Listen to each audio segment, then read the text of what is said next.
جی بالکل، گورنر سندھ اب سے کچھ دیر قبل جو ہے وہ فاروق ستار کی رہائش گاہ PIB پہنچے ہیں، جہاں پہ وہ آج جو ہے وہ فاروق ستار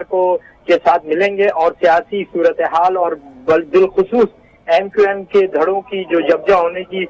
صورتحال ہے اس پہ جو ہے وہ ان سے ایک طریقے سے بریفنگ لیں گے، کیونکہ یہاں پہ ڈاکٹر فاروق ستار نے پہلے ہی انکنڈیشنل سپورٹ کر دی تھی، اور فاروق ستار کا کہنا تھا کہ میں خالد مقبول صدیقی کو اپنا سینئر مانتا ہوں اور میں خالد مقبول صدیقی کی قیادت میں مجھے کسی قسم کی کوئی بھی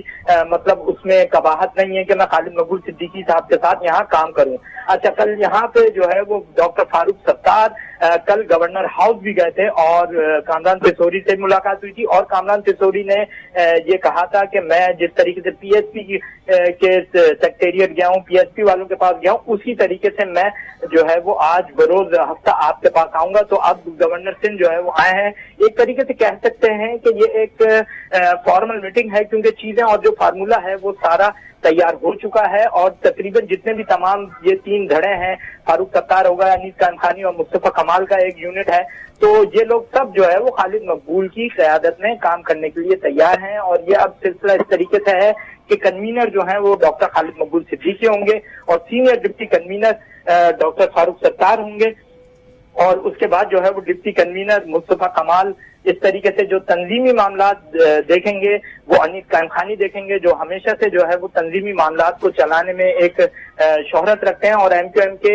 جب MQM ایک تھی اور یہاں سے عزیز آباد کی طرف سے چلتی تھی تب بھی وہ ڈپٹی کنوینر کے فرائض انجام دے چکے ہیں، وہ کراچی کی ڈائنامکس کو جانتے ہیں، تو یہ چیزیں فارمولا جو ہے وہ ایک طریقے سے تیار ہو چکا ہے، اور ہو سکتا ہے کہ کل یا پرسوں میں باقاعدہ ان کا سب کا جو ہے وہ ایک پریس کانفرنس کے ذریعے اعلان ہو کہ MQM ایک ہو گئی۔ ٹھیک ہے، بہت شکریہ سہیل، رب اپڈیٹ کر رہے تھے۔ گورنر سندھ کی MQM بحالی کمیٹی کے سربراہ فاروق ستار سے ملاقات مثبت ہوئی ہے، اور اس دوران انہوں نے کہا ہے کہ خالد مقبول صدیقی کی قیادت میں وہ کام کرنے کے لیے تیار ہیں۔